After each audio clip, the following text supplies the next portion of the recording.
hello. Come on in. Come on in. This is your show host, Maxine Phillips McKoy, coming your way with the Life Strategy Show. Good evening. Let me know where you are watching it from. Are you in Raleigh? Are you in what part of North Carolina? What part of the world are you watching this from? It would be nice to know that you are here. I will be checking the chats. I will be checking the comments to see who's let me know that they are chiming in and being a part of the conversation. Let's get started. I'm excited tonight about my guest that's going to be on here.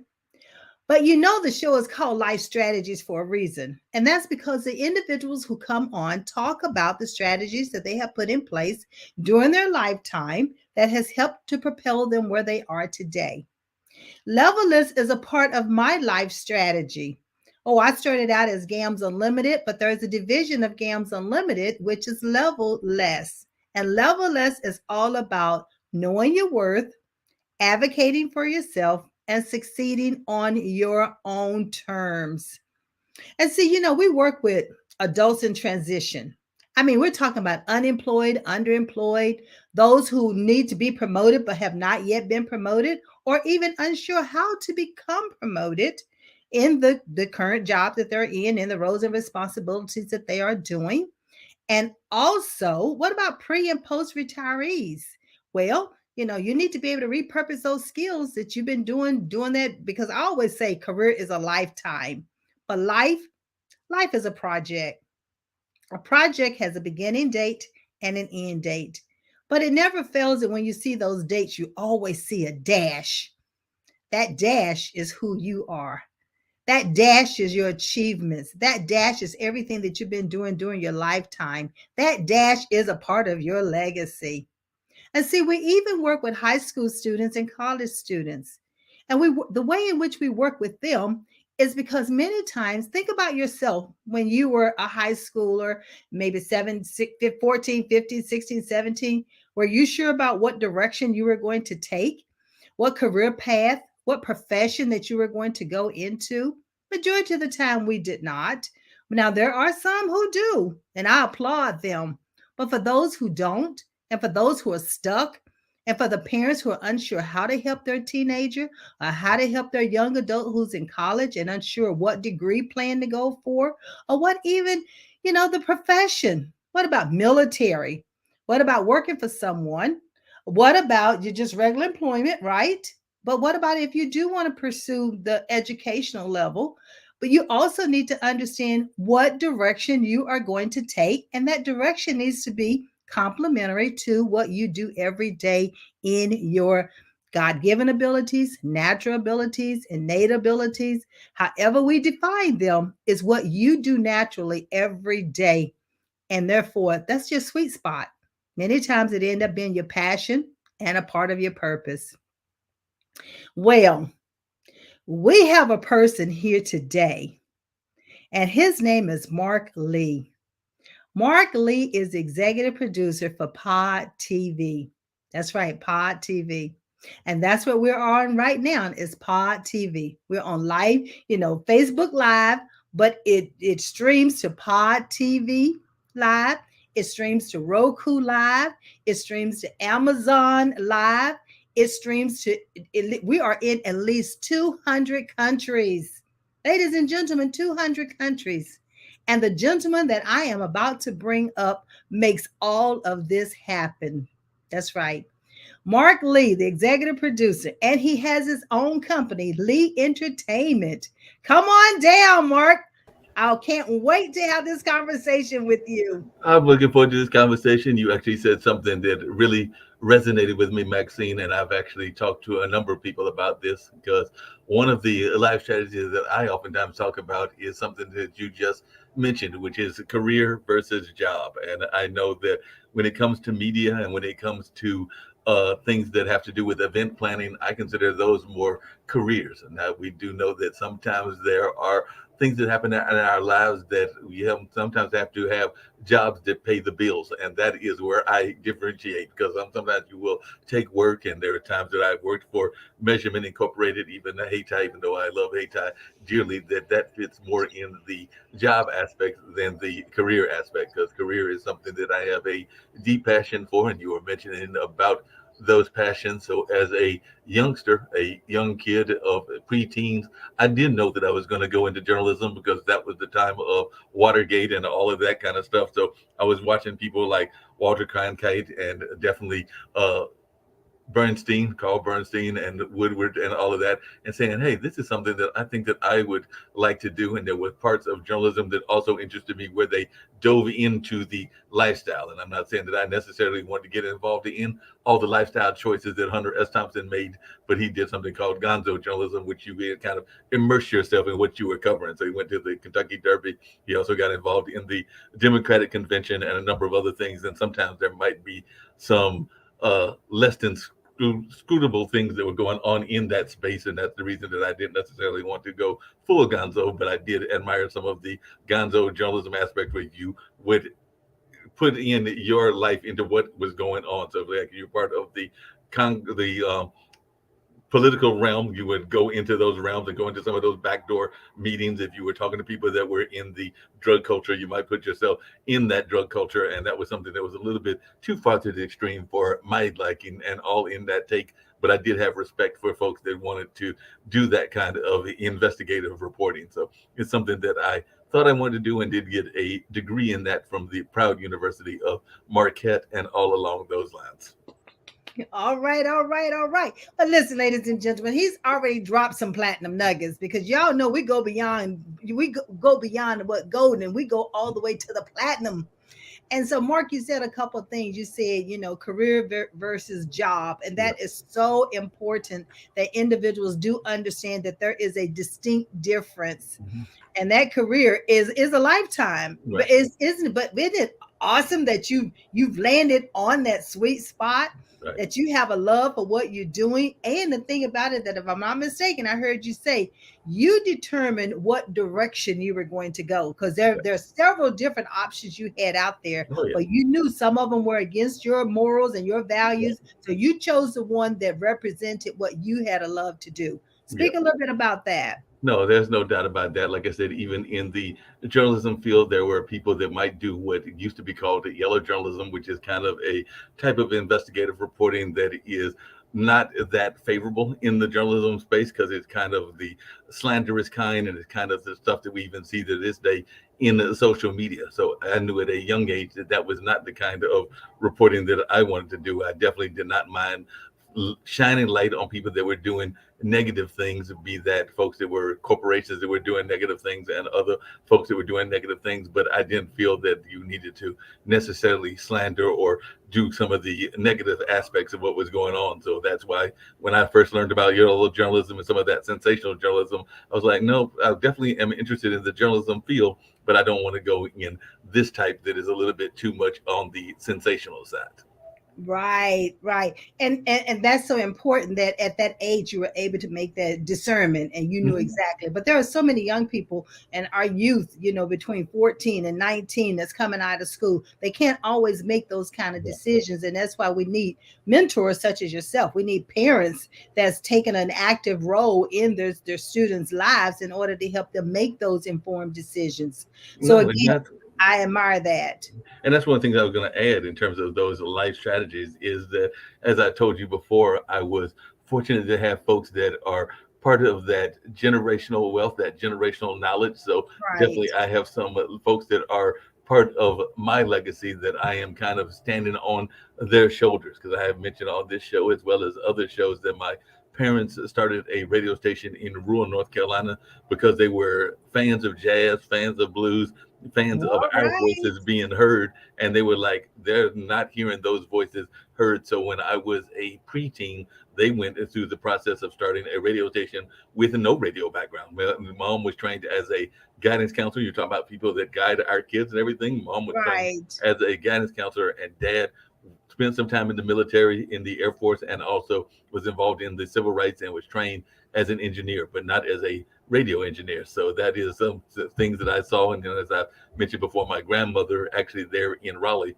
started the first African American library there in Raleigh because she literally saw a need for our kids to get the same kind of library service that other kids were getting. So she literally knocked on doors and raised the money to start Richard B. Harrison, a library that still exists to this day. And there's even an entire collection named after my grandmother, Molly Houston Lee, that even exists at that library, even as we are speaking. So that's some of what I am proud of, is my own family legacy. But one of the things that I'm always about is building on that legacy. Wow. So being proud of the legacy, but also finding your own niche and building onto what they set the groundwork for, and all along those lines. And I'm not the only one. My younger brother does a lot of work with at-risk youth and does a lot of work in that space. So we are definitely sitting on the shoulders of some great folks, but we are also building our own legacy. And even dad, and to some degree mom, will sometimes tease that when they get out and about, they are having their own legacy, but they are sometimes saying,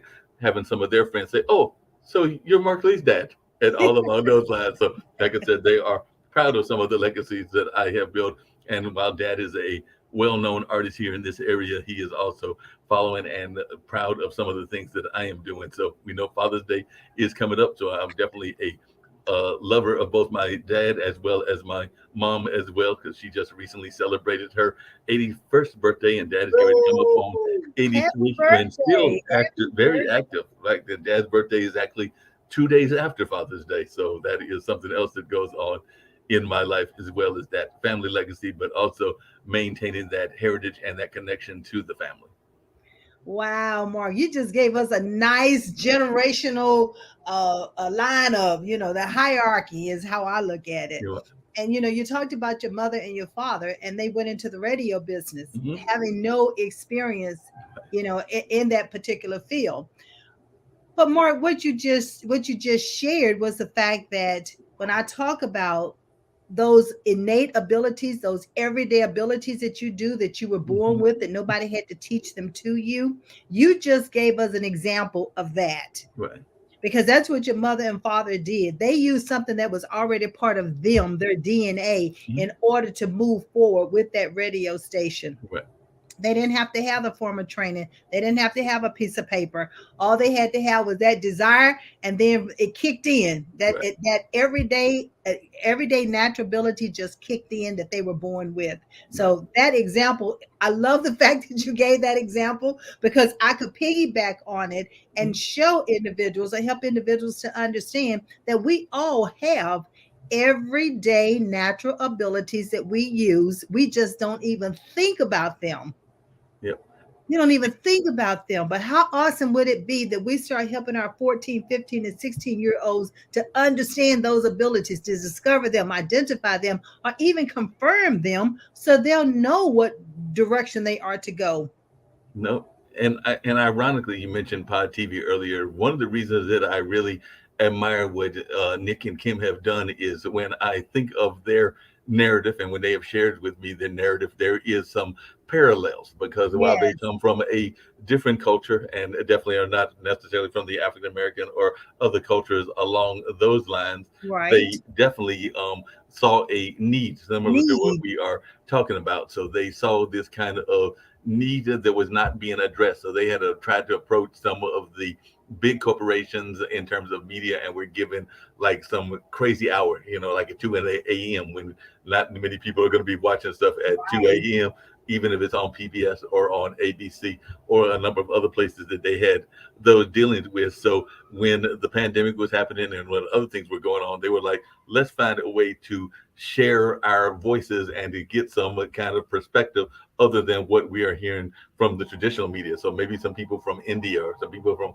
Australia, some people from Spain might have some perspective that we don't necessarily have. So let's create this network, which was originally IBM TV and now is Pod TV, so that we can share some of these stories that people might not be knowing what's going on. Because if you remember when the pandemic happened, it was in other parts of the world before it got to us and That's all in right. that space. So they were wanting to inform people about what was going on and to share some of this knowledge that was out there. And there was all kinds of different theories that were being debunked even on some of those Right. early shows that they were part of. So while Nick comes from the world of being a pension attorney, and while Kim comes from the world of being an engineer, and I know you've had both of them on your Right. show, they definitely felt that this was a opportunity to build something that was not as cookie cutter as some of the other ones were in that way. And they've offered a lot of voices. I know they've given you a voice, they've given me a voice, they've given Sharon Campbell and Billy Graham a voice, they've given definitely Coco McMillan and Jacoby and a number of others a chance to talk about things that they are passionate about. Well, you just said another mouthful, Mark. These platinum nuggets you're dropping. Ladies and gentlemen, I hope you all are catching this, because what you just said was the fact that Kim and Nick saw a need, Right. and that need existed especially during the pandemic. Mhm. I was already out there doing a live Facebook live, but I never had I would at that point I did not have the reach. Right. Once Pod TV and once Kim and Nick and yourself gave me an opportunity to have this platform, yes, I immediately jumped at it because of what you just said. The need was there. Mhm. And I started mine because I wanted to help individuals to become unstuck when it Right. came to the careers, when it came to work, because they were being laid off. I mean, by the thousands. Right. They were losing their jobs, and some of them were walking off the jobs. And Mhm. how do you repurpose those skills that you already have? You're not going to lose them, but Right. I wanted you to understand how you can use them in another arena. And so I came on doing career strategies, is what I called it at that point, because it was all about how do we get them back to work. But as it evolved, and you all gave me this platform, then it became life strategies, because I don't want it to focus just on career, because career is a lifetime, Right. but life is a project. So we need to understand that a part of life is to have a career. The other thing you mentioned when you first started sharing your story, you said that you do some of the things as a career and some of Mhm. the things as a job. Right. And one of the things that when I'm working with my clients, I help them to understand, you're right. Many times that job that you have is an 8 to 5, that is Mhm. your security blanket. It helps you to pay your mortgage and all those other expenses that you have. But I always say, but I want you to start going beyond that thought process. And I want you to look at your 5 to 8. So when you get off in the evening at 5 o'clock to 8 o'clock in the morning, what are you thinking about? How are you using that time? That's where you started using that passion, Right. becoming an entrepreneur, writing your business plan, getting as they say, getting your ducks in a row, Mhm. right? And so when an opportunity presents itself, or if the company says they no longer need your services, you have a plan B. Yeah. Always have that plan B. So I heard you say that, and I admire you for doing that, always having a plan B. Mhm. And we already know, with all the books that we read, Mark, how many streams of income do they tell us we need to have? They say you got to have multiple streams of income, and as you Thank were you. saying, that one of the things that was crossing my mind is as you know, am fortunate enough to have a lot of friends that are in the artistic field, and while they are doing what they call woodshedding in the terms of musicians and all that, and definitely fine tuning their skill, quite a few of them that I know are also having to work the gig economy. So they're having to go to work at DoorDash or Uber or Lyft or a number of other kinds of jobs Right. in order to maintain some money until that next step in their evolution comes along and they are able to make money solely on what they are passionate about. So sometimes you do have to step back and sometimes take jobs that are not necessarily what you are overly passionate about, but they help you get that nest egg that you need to do what you need to do. And ironically, sometimes they can find those connections, because a lot of what life is about, and it's something that I pride myself on being a part of, is that networking and that connectability. And I can't tell you how many of my friends that are in that space Yeah. have told me that they have run across potential clients, particular potential jobs, and potential this and that while they are actually doing those gig jobs, because there's no telling who you might pick up from an airport if you are in that space, or who you may deliver food to. And as you're having that conversation, you may find out that they are say an art collector, or they are a music producer, That's and that may right. be the person that can get you to that next level, whatever that next level is for you. And not only that, we talk about the degrees of separation, right? And it used Mhm. to be 6 degrees of separation, but that's because that was before the digital age. And that's definitely before AI. And now it's, I call it a half, yeah, a half distance between who you know, what you know, and so forth. So you can get that connection very fast. The other thing that, is important that individuals understand is to make every connection count. Yeah. Make it count. And don't always let it be about you. Ask the person, how can you help them? Not everything is what's in it for me, because if you're talking about building relationships, the best way to build a relationship is to ask a person, how can you help them? What is it that you can do to help them move what their agenda, to move their vision forward? I'm not saying take over. I'm not saying spend 5, 6, 10 years doing it. I'm saying you still need to know how you can help them move forward, because it could be just a simple connection that you need to make, and the connection could easily be on LinkedIn.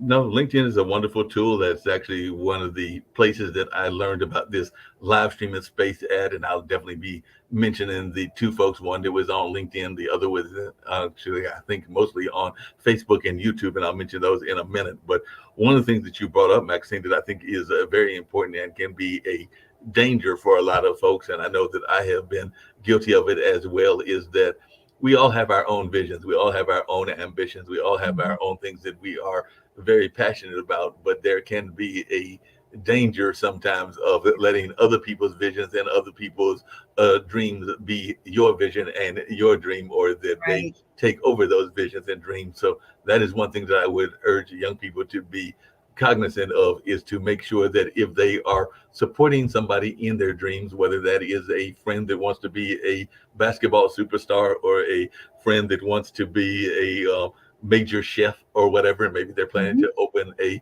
restaurant, that while you can be supportive of those ambitions and those dreams, make sure that they fit in with your plan as well. Because I do think that sometimes we can get so absorbed in the other person's plan that we don't necessarily pay enough attention to our own plans and our own ambitions and all along those lines. So that is something we also have to be very cognizant of, is to make sure that it's all right to support friends in their dreams and ambitions, but at the same time, you have to be aware of what your own dreams and ambitions are, and that you are not um, letting their dreams and ambitions dictate yours Yeah, or deviate, or or cause deviate. you to deviate from your own visions, and aspirations. So it's so, and just do a litmus test, as to say, just test it to say, is this in alignment with the vision in which I have for myself, with my brand or my company or whatever it is that you've been given, your passion and your purpose. Is this in alignment? And if it is, how much time is it consuming? Right. How much time are you actually spending? So that will help you do a little easy test starting out. The rest Yeah. of it is, you just have to, as they say, tread the water lightly. No, definitely have to do that and everything. I did wanted to mention, because we're talking about how folks get involved in this and everything. And Right. when it comes to radio, I was doing the radio as a youngster when my parents had that radio station. And one of the things I used to jokingly say, but I was only partially joking, was that when I went off to college, my mom would come and pick me up from the airport. And at that time, we didn't have all of this fancy internet devices and all of the phones and ways to get in touch with our friends and family. This was in the Right. early 80s. So, I mean, there was some of that stuff out, but it wasn't as prolific as it is on this particular day. So, mom would come and pick me up in the less developed RDU airport. It was still a nice airport, but it wasn't nearly what it is right now. And about halfway through our trip back, she would ask me, "So what are you doing now that you're back home?" And I would be like, it's not like I've called all my friends. I might have called one or two. So I don't really have any plans at this particular moment. And that is when mom would do what parents are very good at. I'm sure you've even done this with your own kids, Maxine, and everything, but they would do what I call the parental guilt trip. So mom would be like, "Well, I was at the station since like about 6 this morning. I did the news at 6 this morning. I came and did a lot of other work, some of the technology work, and some of the work that goes into making this station run, some of the office management stuff, and all along those lines. And then at around maybe, 4 o'clock, 5 o'clock, I came to pick you up, and now I've got to go back to the radio station, and I'm supposed to be on till about 9 o'clock or something along those lines. And then mom would do that for trying a dramatic pause, and then she'd be like, so I've got a better idea. How about I drop you off at the radio station? A lot of your friends are already there and everything, and you do the feature and show and maybe one or two of the other shows. And then by the time you come home, me and dad would have food and everything else prepared. But I think we'll just drop you off at the radio station and let you have the moment of shine and everything in that space. Because she had a 12, 14-hour day. So I got to be the break as I was coming back home and everything, and I definitely enjoyed it. And it would sometimes do Let's Rap, which is our early hip hop show, and would hang up with some friends that have gone on to some fame in the radio world and other places. But yeah, there was a little bit of that parental guilt thing going on. I love it. I love it how she just ease that on in, and that's why I say sometimes they say if you don't have plans, and somebody will make the plans for you. Exactly. That's why it's so important that you have some strategies and plans in place for yourself. Yeah, no doubt. But at the same token, your mom did, in a sense, she gave you experience, she gave you Right, exposure. right. And so by her dropping you off and allowing you to start getting your feet wet in this industry, look at where you are now and look at what you're doing with that experience, and the confidence level. It was a Oh yeah. confidence boost. Oh, there's no doubt about that. And I know that there have been opportunities, whether it is in the newspaper field or because I also worked at a newspaper, worked at the Carolinian when I first got out of school and worked at the Boca Raton News. So I've definitely worked in newspapers. I've even dabbled with a couple of interviews with Black Issues Forum and other in that television space, and even helped a friend with a couple of friends with some movies. So I have dabbled in most of the media that exist in one form or fashion or another. But that being said, it has given me the ability to talk to just about anybody. So just here on Pod TV, I've interviewed Michael Learned, who was on the Waltons. I've interviewed Ira David Woods, and definitely even in my life outside of Pod TV, I had the pleasure of doing an interview with Gary Hart when he was running for president way back when, and all along those lines. So that is something that we are all doing in that sense and in that way. So I'm gonna have to do a quick commercial break, and then we'll be right back in a Right. matter of a minute or so. And I'm gonna share some of my inspiration, folks, that have helped that I mentioned in a minute ago and all along those lines. So if you hold on, we're gonna Sounds go good. to a quick commercial break and hear about some of these life strategies that you have been talking about as well. I am Maxine Phillips, Chief Learning Officer of Level Less, a learning based coaching company that partners with parents to empower teens to create a strategy for succeeding in life. Are you overwhelmed or feel stuck when your teen is undecided about selecting a career path? Our college and career program provides assessments, individualized coaching, and workshops to help teens identify their unique purpose and select a profession that complements their strengths. Call us.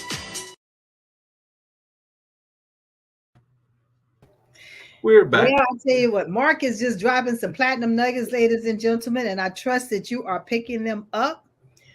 Frank Jordan has said, great show. Thank you, Frank. Frank is one of our, hey, he comes on quite often and he talks about Black history, Right. which is phenomenal.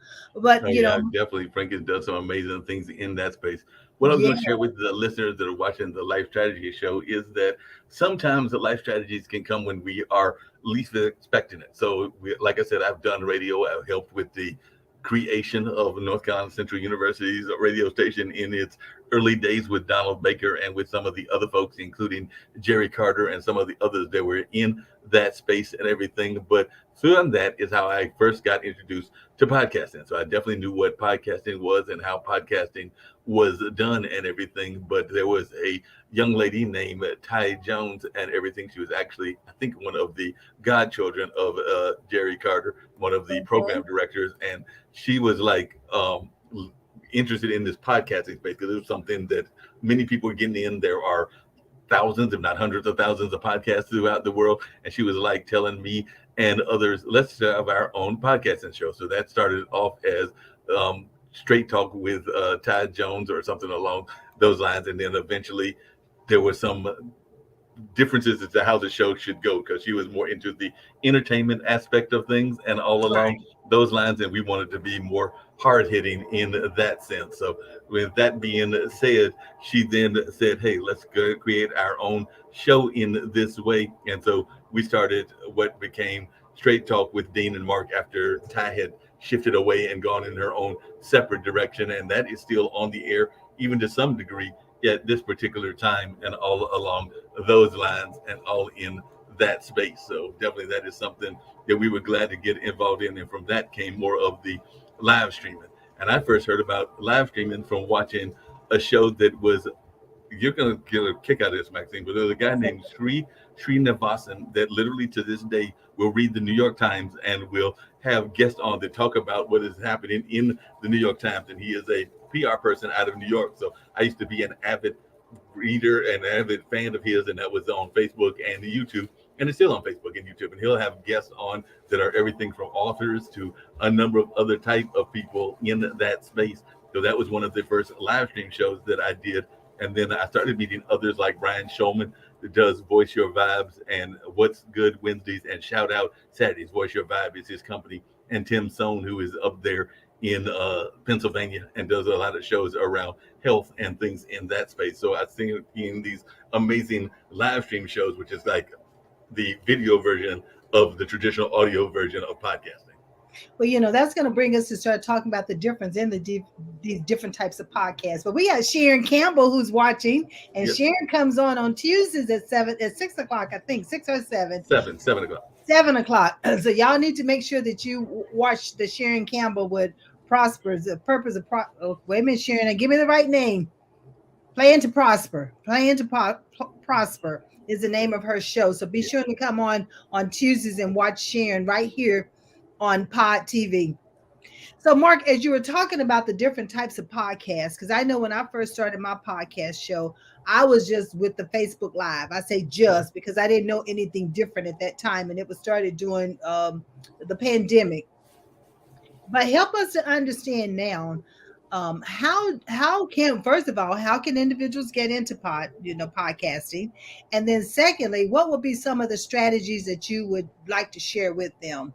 Well, there's a couple of ways that folks can get involved. Facebook Live is still an amazing way to get folks involved. I do know some folks that are still doing YouTube lives and things along those spaces. Of course, there is opportunities even here on Pod TV, even though many of us that were in the initial stages have been grandfathered in. But, Pod TV is a profit-making venture for the founders and all of those lines. So they are going into more of a paid model and all in that space. So they're definitely looking for a more of a paid model. And so there will be some of the newer shows that will actually be paying a set fee in order to have some of the access and all along those lines. So that is something that is changing. Another thing that is changing, but you don't have to worry about that, neither does Sharon, is that a lot of folks have been frustrated by the nature of social media. A lot of people have not been happy with Facebook or even YouTube or LinkedIn. So that being said, they are looking at a way to get more of those shows out. So they have created Pod TV Chatter. So Pod TV Chatter is a way that folks can do their social media and all along those lines and all in that space. So don't have a commercial break, but I'm going to turn it over to you for a second, but I'll be right back, and we'll be continuing this conversation in just a minute or two. Sounds good. Well, Mark is going to be sharing exactly the difference between the digital type of podcast and Spotify, and how best to get yourself set up, maybe even some kind of equipment that you want to make sure that you have on hand, so that it's a great experience for your audience. I know there is important that you're able to post your upcoming guests so that individuals will know who's going to be on, and also engage the guests, because we like to ask questions and we want you to be part of the conversation. So if you have a question, go on and put it in the chat. We'll be able to see it, and we'll run it across our banner to let the audience, or those who are viewing, also see it. Know that, Pod TV is able to stream to we're in 200 countries. So when you looking at a pod area, you want to make, a podcast, you want to make sure, where is it actually landing? This information we're sharing with you today Not only is on Roku Live, is on Pod TV Live, is on Amazon Live, is streamed to 200 countries, is right here on Facebook Live. You have an opportunity to come back and view it. The thing about it is that individuals need avenue. They need awareness. They need information. And they're going to take that information and internalize it and understand how best they can use it. We're delivering the information, but once we deliver the information, you, the audience, will take that information, internalize it, and then determine how best to use it. So the Well, I have difference. some news for both you and Sharon and other Oh, what folks you that got? are What you got? watching that What are very you much interested in this space and everything is that there is different platforms that you can use. So, like I said, I have used Blog Talk Radio to do the traditional podcast, and I've also used Anchor with my friend Dean Geronimo and others in that space. But I also had a Spreaker account and was using Spreaker as a tool for slight monetization, and I do mean slight monetization, and also a tool to use as a distribution tool. So it had been laying dormant for a while. So after seeing what we were doing on Pod TV and everything, I was like, hey, there's got to be a way that we can get our stuff on audio as well. So I reactivated my Spreaker account and several of the shows, including definitely I've got the online dinner party. I think I've got your shows. Matter of fact, I've got both you and Sharon's show, and I need to upload some of those episodes. But there are opportunities for folks that are into the more traditional method of hearing podcasting, meaning that they're used to hearing it on their car or in their audio format and everything. So right, this is an right. opportunity for them to hear this and not necessarily only have the video version. So that is something that is going out and is definitely happening. It is a process that I have to download them and then re-upload them and all in that kind of space. But everybody has got multiple episodes up, and we'll be getting more multiple episodes up in the next several days and all in that space. So folks can go back, and if they go to Spotify, if they go to iHeartRadio, if they go to Deezer, and believe it or not, there is a platform that is in India called Geo Saban, so they can might even hear you in India as well. So there's an opportunity that you may be heard in India because that is a podcasting network that also picks up other podcasts from around the country and around the world. Well, see, that's why, it's evolution, right? It, Right. it continues to evolve. And that's what digital, it gives us the opportunity to do. I mean, this is a digital age, we've evolved, and so what I also like about what Nick and Kim does is that they're always looking at new avenues. What can we do to improve the I call it the viewing experience, because you want them to have a smooth experience. You want them to be well informed. You want them to be able to have a variety of things to offer individuals. And if I'm not mistaken, Mark, is it 24/7? They Yep, can go out there 24/7, and watch this 24/7. at any Yep. point and any time. When you go to podtv.tv live, you're going to be able to watch all of these episodes. You do have to scroll down to get to what's going on at that given date and time, but it's okay. And even that's changing with the social media site, because there are a couple of places that you can go and literally click on that particular site and see what is airing. As a matter of fact, I know right now that what we are doing is airing on podtv.tv and also airing on Pod TV Chatter as well. So that is the social media site. And I want to say that Kim is trying to roll that out in July as a fully functional social media site. Right now, it's all in beta stage and all in that space. But just to so people can understand the vastness of the popularity, and it's something that I had heard before, but we're in all these various countries, but as of this year they are saying that there are, you ready for this figure, Come on, come on. 464.7 million podcast listeners globally as of 2023, and it's predicted there will be around 504.9 million podcast listeners worldwide by the end of next year. So I want y'all to get that figure again, 464.7 podcast listeners globally. So that's how many people are actually You gonna listening. have to, yeah. If I don't know if you're able to, then type that in there and run it across the banner, because I think that is phenomenal information. So Kim and Nick, listen, we thank you for doing what you're doing. We thank you for allowing us to have this platform to be able to share this great information with local, national, and international, the world. You're talking about 200 countries. I mean, that's a blessing in itself. So that's why, when we invite our guests to come on and be I call everybody my special guests. Right.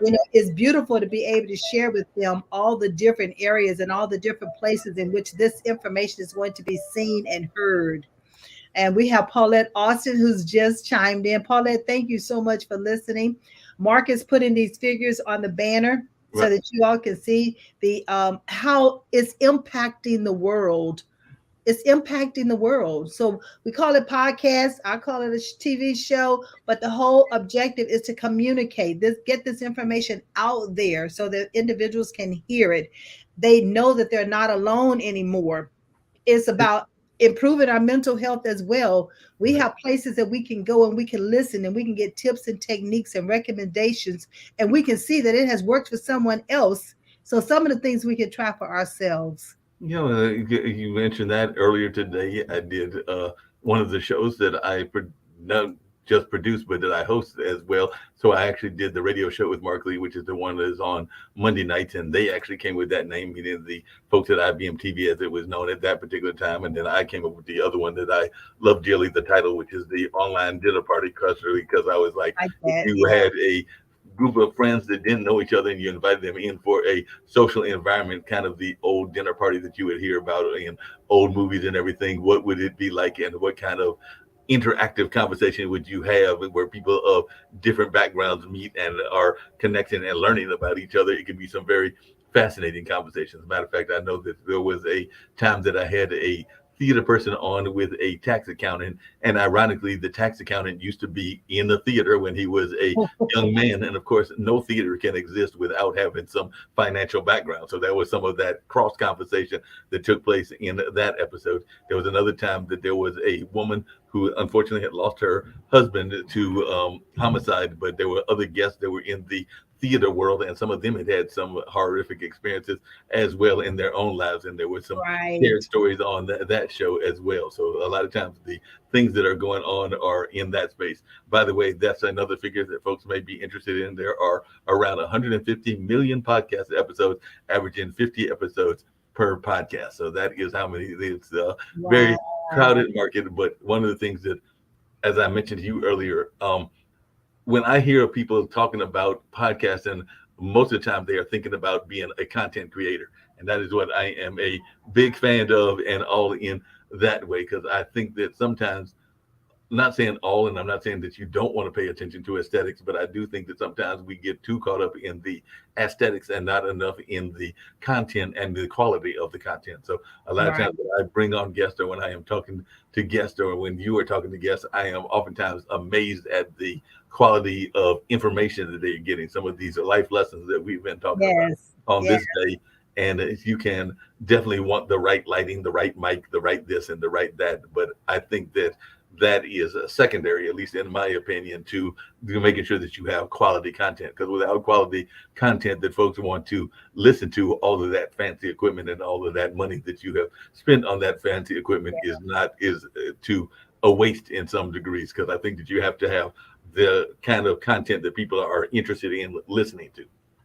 Yeah, and that's one of the reasons why when I did the career strategies was fine, but that's one area. But when I went to life strategies, it broadened the horizon. I mean, there's no limit on the conversations that we can have because a lot of things fit right into our life journey. And so when individuals come on, they get a chance to tell their stories about where they started and how it has evolved and where they are today and the techniques that they used and the hurdles that they had to overcome. Because sometimes people think it's just happened overnight, and the answer is no, heck no. It did not happen overnight. Some people have been in business for 20 years and you finally got that breakthrough 5 years ago. So sometimes patience has to be a part of when you start producing a podcast. What are your thoughts on that? No, definitely patience is very important. You definitely have to be very patient. Make sure that you are having a strategy. Strategy is very important because you have to have a strategy in the way that you are handling the podcast. So I think that just like a business plan, you need to have a podcast plan as well, because a lot of people are in a very crowded market. Because that's one of the things I was going to mention, is that they're just on Apple Podcasts. There are nearly 2.5 million podcasts listed in Apple Podcasts, but only around 450,000 of those podcasts are active. So you do have a lot of folks that are caught up in the shine or the kind of the celebrity aspect of being a Right. podcaster, but are they really in it for the long haul? And I think most of the folks that are involved in this network are in it for the long haul, even though we've had a few that were not as in the long haul as some of the others. But I think that the vast majority are trying to be in it for the long haul and are trying to bring some quality content. But there are a lot of folks that see that they're into it for the celebrity aspect and aren't necessarily trying to bring as much quality content as they can, and that is why a lot of them fall by the wayside. Because if you are going to be in it for the long haul, you will realize that you've got to produce quality content. I mean, you produce stuff on a weekly basis, and I actually produce multiple shows on a weekly basis and all of that. So if that is a level of that commitment that folks have to have. So if you're going to be into it, you have to be committed to being in it as well. I love that. I love that. So, a strategy that you just shared is the commitment aspect. Right. Yes, the content is critical. Mm-hmm. Content is critical, and the commitment behind it. Right. And so, when you bring your guests on, again, does the guest align with what your purpose of the podcast is about as well? And the only way so many times to know that is that you have that pre-conversation with the guest so that you know it's an alignment. Yeah. And a lot of it is also very much, some people would think that it's only for young people, but I do know some folks that are even in the older set that are listening to podcasts and listening to some of these social media outlets. And it can also be a great way to align with the causes that you are part of. Because as I mentioned before, one of the events that I was involved with was one that dealt with leukemia. So Tim Stone was a leukemia survivor, 20. and he did a podcast in that sense and all in that way. So he did actually a podcasting marathon or telethon type deal, Right. and that lasted for about, he actually did two of them, but one of them lasted for about a week, and it was podcasters from around the world that literally Ooh, become it, and nice. helping him become man of the year in the area that he was at, which is in Pennsylvania. So I was one of those podcasters that participated in that. Others did as well, but definitely I was a gentleman from Alaska. There was a gentleman from England. There were a number of folks that participated worldwide. Oh, so that's just most of Mark, what you just shared with us, different ways that you can use podcasting as well. So yes, we're here right now and we're having a one-on-one conversation, but there's other ways. You just talked about the dinner. You Mhm. know, I've done the birthday gatherings, I've done an anniversary gathering, I've done, a launch gathering through a podcast. So there are different ways that you can use your podcast. It's up to you. Be creative, be innovative, think outside the box and also look at how can you help? How can you help individuals who watching your podcast? What can you do that I love the fact that you talked about you solving a problem. Mhm. What problem are you solving? Now I Yeah. know when I did my 10th year anniversary, it wasn't about solving a problem, but it was about showing what we had done, the achievements of what has transpired in those 10 years. Because a lot of time people are not in business for 10 years. Right. Many times you don't even make it for 5 years. So when you make it for 10, you definitely want to be able to show what has transpired and the people that you have helped. Oh, no doubt about that. And there's also some very interesting statistics that are out there in reference to podcasting and how the podcasting world is going. So I was actually going to share one of those as well that our listeners may be interested in, including the income. So definitely some people may be interested to know that 40% of those that listen under the age of 55 listen monthly, and 67% of podcasts and Zoom an audience between the age of 18 and 44. So a lot of the podcasters are definitely in the younger age range. And this one I found very interesting. 45% of podcast listeners have a household income of over $250,000. So imagine what that is saying to folks that are in the business world that might want to have a product to sell, because these are folks that can definitely afford something if their average household income is $250,000. So that is almost half of the podcast listeners have a household income of over $250,000. So that is definitely something that is the reason that a lot of people are looking at avenues like Spotify and others that can have them sell their product as well, because these are folks that literally can buy the product also. Yeah, and when you're talking about the new technology that you're having right here in your hands with Pod TV, now that you're talking about, you can do the audio, Mhm. and then the audio can then be uploaded to Spotify. So there's still different ways that you can use that same information without having to re-record or redo it or have another segment in order to make it happen. So you're repurposing the material and the content, so which is phenomenal. It is absolutely phenomenal. No, there's no doubt about that and everything. So those are just some of the amazing things that are going on in that space. By the way, I don't know if you knew this, but they're saying that 68% of podcast listeners are more likely to have a postgraduate degree. So they don't even just have a regular degree, but they've got a postgraduate degree. And 74% of podcast listeners, and you'll love this since your show is about life strategies, listen to learn new things. So they are listening to try to get new information and new things that they might not have been aware of. So they are listening to these various podcasts so they can learn a different perspective, a different kind of avenue or something that they didn't know. And I do know that there are some people that even listen to podcasts to learn new skill sets and things Yeah. in that space. So there are a lot of folks that are using these podcasts for a variety of ways and are finding some amazing avenues to make these podcasts relevant to them, but also relevant to their audience as well. Because a lot of time the people doing the podcast, it is a problem that they have identified, and Mm-hmm. they want to be able to bring a solution to it and not just see the problem and not do anything with it. And then the other one is about self-development, Right. because I'm like a sponge. I'm all the time wanting to learn. And if I run across a podcast and it piques my interest, I stop immediately and listen to it and then take notes. So that's why I tell everybody, bring your pen and paper with you so that you can take notes, because the whole objective is learning information is to implement it and to apply it. So that was needed as well.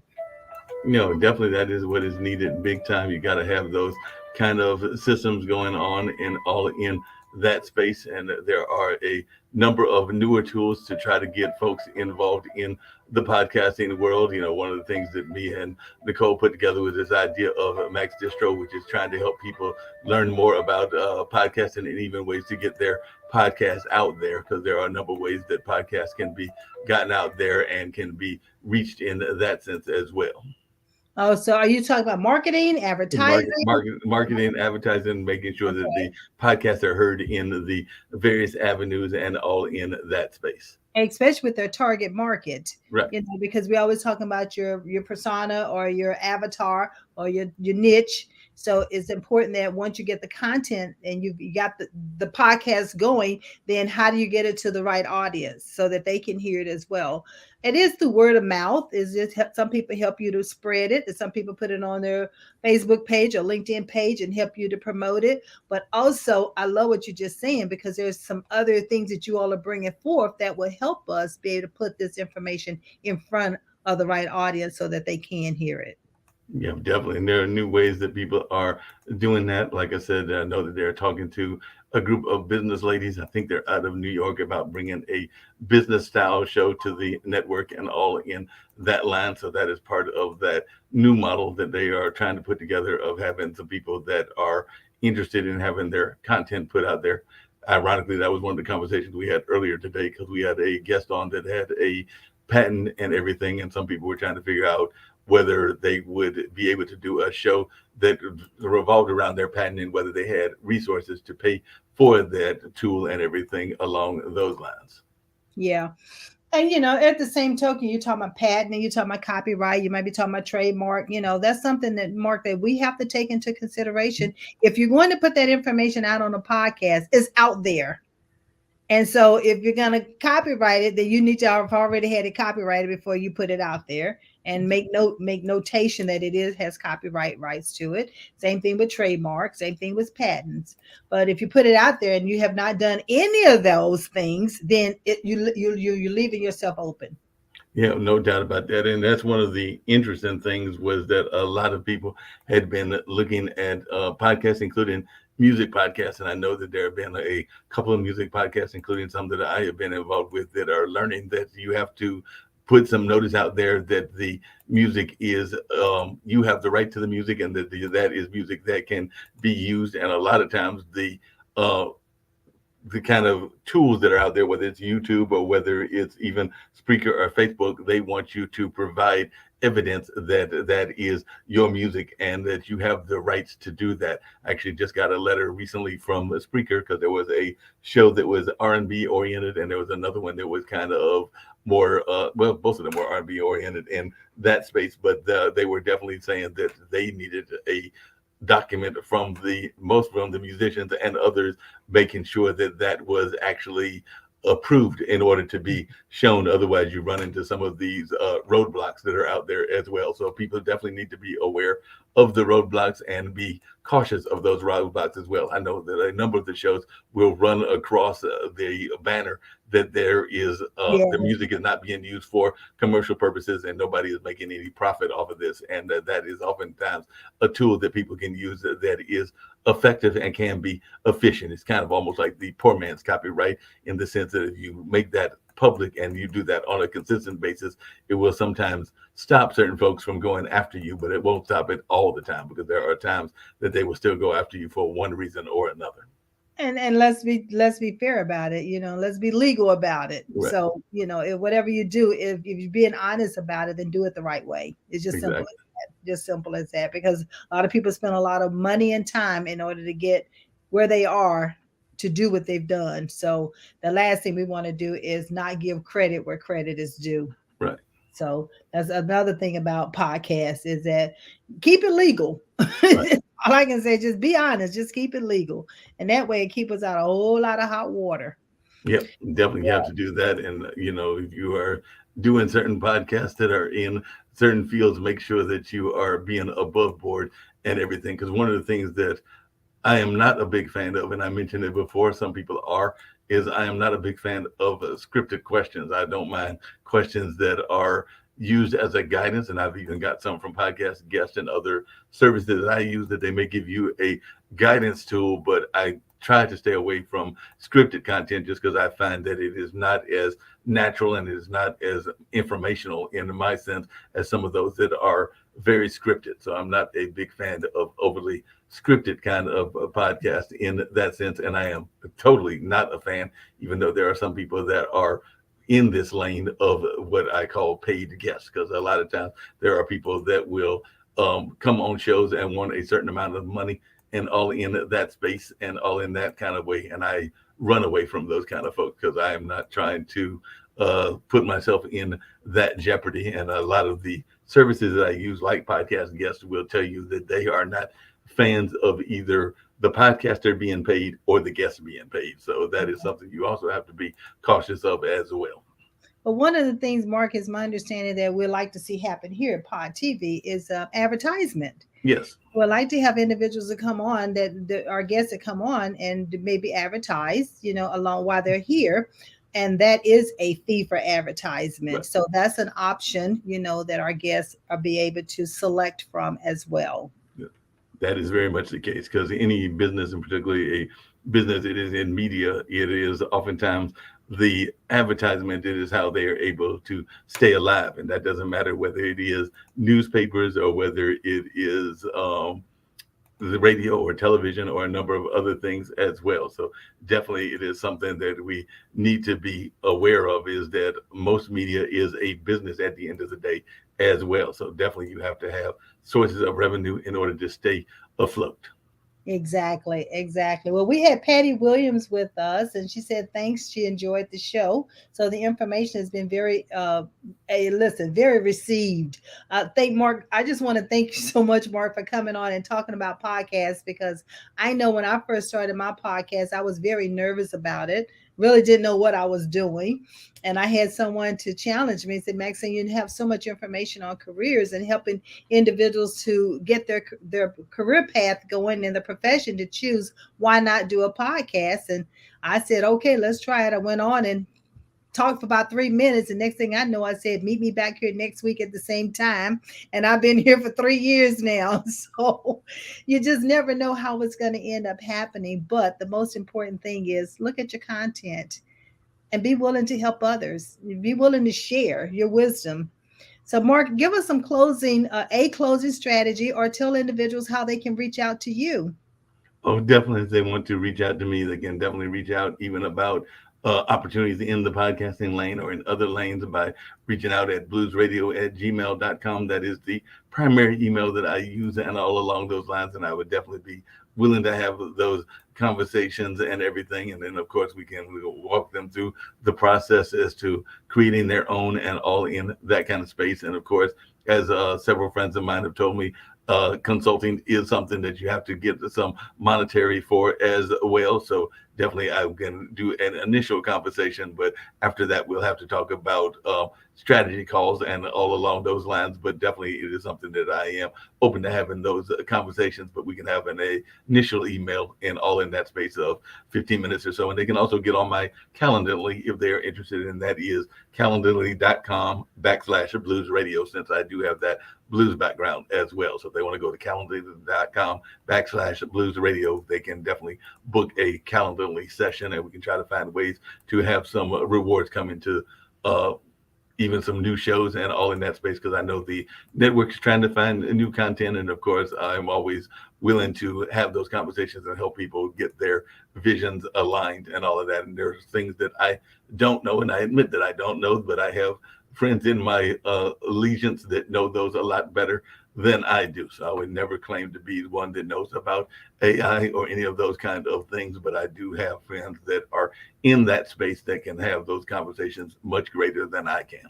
All right. Well, you've heard it right here. You've give you his contact information. Just know that same thing with Levelist. We're here to work with those professions in transition and our students, which are high school and college students who are still undecided or need direction on what is the best career path for their innate or natural abilities that they do every day.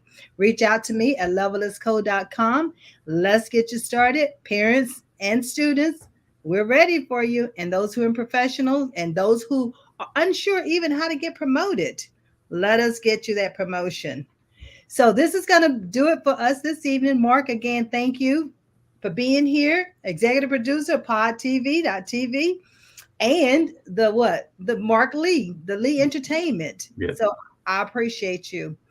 This is Maxine Phillips, your host with the Maxine Pearl Phillips Life Strategy Show. I'm calling it an evening, but know one thing. I believe in you, and I trust you believe in yourself. So have a great day.